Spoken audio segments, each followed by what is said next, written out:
Hey, what's going on, everybody? Steve here with the Rake and Profit over at rakeandprofit.com. Coming back to another video. We're here with the man, the myth, the legend. He's real, live in the flesh. Yes, sir. We've got Seth with Checkmate Flips. Now, Seth has been running an Amazon business for, how many years is it now? It's been since late 2020. Wow, okay. So a little over 3 years. You specialize in eBay to Amazon flips. Yes. And over the last 30 days, what are your sales and what is your average profit margin? Yeah, so the last 30 days, it's been around 80K in sales. Now it's around 20 to 25% profit margins. Super excited about that. We've been extremely selective with what we're buying, so yeah, been excited. You said you were showing me some numbers behind the scenes. So you did $19,000 in profit. Yes. Yes. And how many thrift stores did you go to? For this, not very much. No. eBay to Amazon. So tell everybody, and I got a bunch of questions, so if you guys see me looking down at my phone, I want this to be super valuable because I'm excited for this interview with Seth. So explain to everybody, what is eBay to Amazon exactly for the beginners and for folks? Yeah, so literally, instead of going to thrift stores, instead of driving all around town, you literally have products that have proven demand on Amazon, and you just buy them from eBay. There's eBay sellers trying to make a good living on eBay, and eBay is not always the best for selling, but Amazon is. So you take advantage of that. So when you buy an item, does it come to your house? Yeah, so most of what I do is to prep center. So basically a prep center is a fulfillment opportunity where you can have your stuff sent to the prep center and then they'll send it to Amazon for you. But recently I've been getting into a little bit of merch fulfilled. I heard. Where I'm sending the items to my house and I'm getting a faster turnaround on my money. Yeah, so my friend Kurt, Kurt, yeah. he had scaled up to, I don't know how active he is right now with it, because he's actually been going crazy into Amazon influencer. But he had scaled up to 50K a month, eBay to Amazon, 100% merchant fulfilled. Wow. Which is interesting. A lot of people think if you're only going to sell items if you get the buy box and if you're FBA, but you could still win the buy box as a merchant. 100%. So that's exciting. Oh, and before we really get into this video, I want to say Seth has a YouTube channel, okay? Checkmate Flips on YouTube. So he's actually hosting a series right now. It's called what? So you're going to spend $100,000, right? Yes. With at least 100% ROI in 100 days from eBay to Amazon? Exactly. 100%? 100%. 100K in 100 days at 100% ROI. Yeah. Just like that. So give Seth a follow. I'll put his information down below. Again, it's 100% free on his YouTube channel, so definitely check that out. But let me ask you, so you're using a prep center. So unlike me, everything that I purchase comes to my house, prep it, polybag it, label it, ship it to Amazon. You're not doing any of that, right? You're just buying it. It goes to a prep center. They do all that for you? Basically, I buy stuff that gets sent straight to the prep center, and the rabbit hole goes even deeper. If my virtual assistant bought an item that I never even sourced myself, it goes to a prep center that I never saw myself, and it goes to Amazon, and I see it in my Seller Central as sold. And I'm like, what is this item? Yeah. Oh, we made 90% ROI. Yeah. I love to see that. So what is a virtual assistant for the folks who are maybe new? Like, what is a virtual assistant? How does that work with eBay to Amazon? Are they buying items on your behalf? Yeah, so basically, it's just an employee who is purchasing stuff for me or working for me or doing tasks for me. And so she's been on our team for almost 2 years now. Yeah. She's been great. Yeah. So basically she just helps with the business in a lot of different areas. Okay, cool. So you're at $80,000 a month right now. You're using a prep center. In terms of the products you're going after, we're going to need a complete list of your ASINs here. Email it to you. Link below. No link. What types of products are you into, right? What categories are you into? Are you in toys, electronics, DVDs, books? What are you flipping? Yeah, there's so many different categories actually, because I love electronics. I love health and household. I love kitchen. I love computers and accessories. Basically anything that's profitable with a UPC that's in the box Yeah, when I started eBay to Amazon a couple of years ago, I thought the only thing I could flip was like books and DVDs.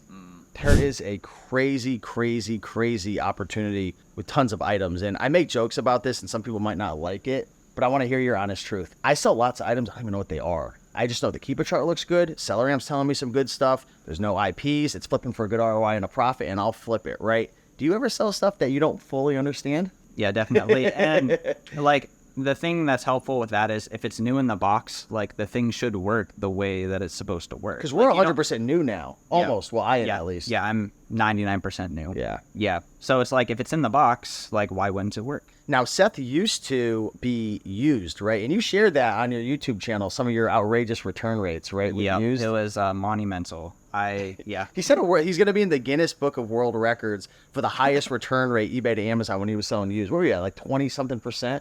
Yeah. It was. There were some months it was lower, but some months it was up at 30%. It was ridiculousness. So this is a good question. Do you feel that your return rates used to be, and again, this is used to be that high because it was used, or because you were kind of just going after certain products or categories? It was both, but it was more so because it was used. Yeah, used. And certain products like electronics and stuff, I feel like people return them if it's used, if like maybe the manual's not there or maybe a cord could be missing or something like that. They don't understand how to use it. That's why I'm 100% new right now. I love new. I think new is the best opportunity. What do you say to people who are like, if you do eBay to Amazon, you're going to get kicked off. You don't have an invoice. You can't sell new. I truly believe there is some legitimacy to that. And I think at scale, there are higher risks. Anyone who tells you that it's not risky to thrift or do eBay to Amazon at scale, they're lying to you. But how has your account withstanded, scaling to 50, 60, 70, now you're at 80K a month? Right.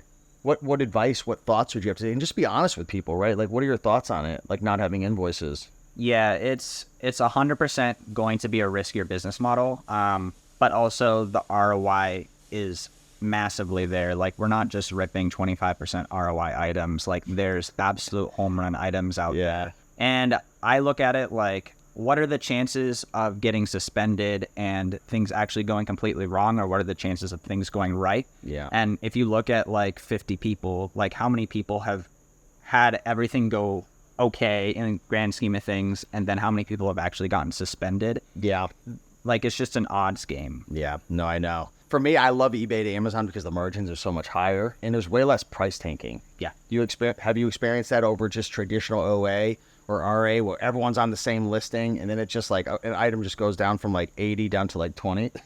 Yeah, I did a little bit of online arbitrage before eBay to Amazon, and I can definitely say that eBay to Amazon, there's less price tanking. You can definitely still make mistakes, of course. Oh, 100%. But like anything takes skill, and anything takes like a little bit of practice to actually understand. Like there's certain things, like if I see that there's tons of supply, like I'll still like pass on it just because like I see the price will probably go down a little bit. But yeah, online arbitrage compared to E to A, like so much less price tanking with this. Yeah. And I kind of gave like a very, very negative answer on it. No, it's good. Like it's yeah, that's how it goes. This is how I am nowadays. Like people, and we might put this in a video or not, but it gets annoying how like all the gurus want to make everything sound like, oh, everything's perfect and you're going to be 100% safe. Like my new thing now is like, I want to tell you, Amazon business is hard. Amazon business is challenging. It's challenging to grow a business. Cash flow issues. If you don't have invoices, IPs and counterfeits. But I would say managing the cash flow and just an Amazon business in general. I don't care if you're E to A, OA, RA.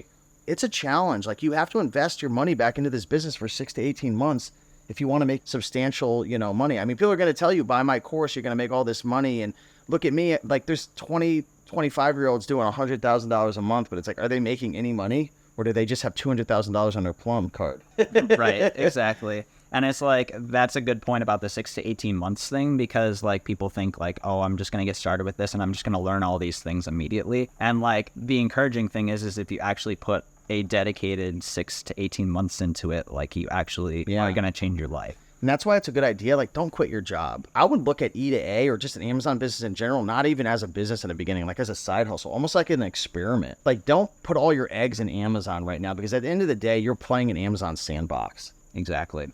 And it's like, if you treat it like, I'm going to be obsessed about this and this is fun if I make $5 an hour for the very beginning and then I work it up to $7 an hour and then I actually start to learn some skills that are valuable. You put it all together and suddenly you're making $100K a year after a while. Yeah. So tell everyone, Seth, what are your top tools that you use in your eBay business, eBay to Amazon business, to maybe source, analyze, check deals, maybe avoid IPs, anything you can shout out? Feel free to shout them all out. Yeah, for sure. Having a good Keepa subscription is helpful because that's how you're going to actually analyze, is it worth spending $100 on this item? I use Seller Amp. I use Inventory Lab. Don't let Avery hear. Avery's here right now. Avery's here. Uh-oh. He's gonna. Oh, he's coming out right now. No. There he is. Go-to lister. We're gonna have to clip this for him. That's funny. Okay, so Keepa, Seller Amp, Inventory Lab. What about for sourcing from eBay to Amazon? Flipmine's good. Also building a replen tracker of your own once you've sold some of those items that you've sourced. Do you use what, like an Excel or Just using a Google Sheet. Yeah. And what do? You just add all your leads and replens and just link out to like the lowest eBay offer in a sense? Yeah, anytime I buy an item, literally we just put the Amazon link, what we think it's going to sell for. We'll have a link out to eBay to replenish the item. What do you think's the biggest mistake people make analyzing deals, like something they avoid on Keepa that you notice people maybe that you coach or talk to on your YouTube channel, like they don't check that tab, variations, buy box statistics, or are they only looking at the buy box offer? Like, is there anything that comes to mind, like a tip you could give to folks doing eBay to Amazon in terms of Keepa and analyzing deals? Yeah, I'm going to give a very not normal tip that probably not a ton of people think about, and it's a little bit more of an advanced tip. Well, that's why we're here, baby. That's why we're here. People don't consider the ratio between how many sales a month a listing gets and how many people are actually on the listing. So people just they set their filter to, we're not going to look at anything over 100K. And they're like, oh yeah, 100K is so slow. But if 100K gets 20 sales a month and there's 3 sellers on the listing and you're the 4th and it's a $300 item, like you were in the money because that item is going to sell in under a month. Dude, I flip items that are 3, 4, 500,000 all the time. Yeah. All the time. Yep. I flip items that are 3, 4, 500,000 rank all the time. And I'll tell you right now, I think one big issue that a lot of people make is they're obsessed with sales rank. Yeah. Cares about sales rank. I want to know how many monthly sales are coming in. What's Seller Amp telling me? What's Keepa telling me? If there's variations, like how many sales is each variation getting? Like what's the buy box statistics? You know what I mean? Like, and you could even have an item that's getting 300 sales a month, but if Amazon's taking the buy box 100% of the time, that's kind of an extreme example. Yeah. Sometimes it's 99% of the time. Yeah. What advice would you give folks right now? It's September 15th or whatnot. We're actually at the eBay to Amazon Mastermind right here. We got a bunch of amazing people here. Hopefully we get a lot of interviews. We're moving into Q4, man. Q4 is, that's the time where, all of us e-commerce folks, we make our most money, right? Right. We make our most sales. What advice would you give to folks doing eBay to Amazon moving into Q4 now? We're in September.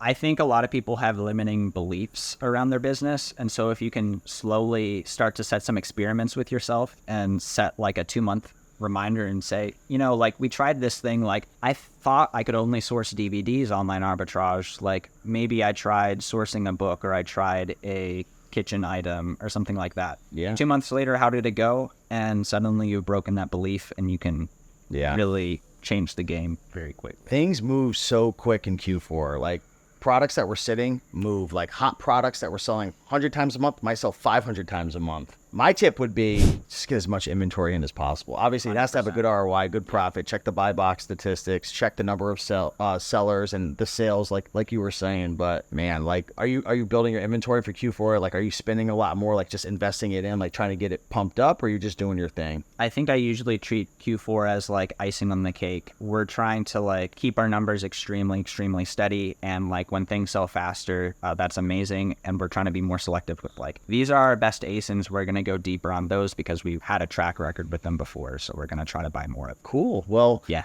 Thanks so much for sharing, Seth. Really appreciate you coming on. If you guys aren't subscribed to Seth, go check out his YouTube channel. What is it? Checkmate Flips. And check out that 100K series. That's really exciting. How far are you in that series right now? The funny thing is I've recorded 7 episodes and we just posted our 2nd episode today. So we got to give your video editor a whip. He has a lot of work to do with all of. I know. I'm kidding. That. He's doing a great job. Well, what that thank you for having me on. Oh yeah, thank you so much. And there's a lot of videos coming, so appreciate you. And check out his channel. And we'll see you guys in the next video. Take care. Meow.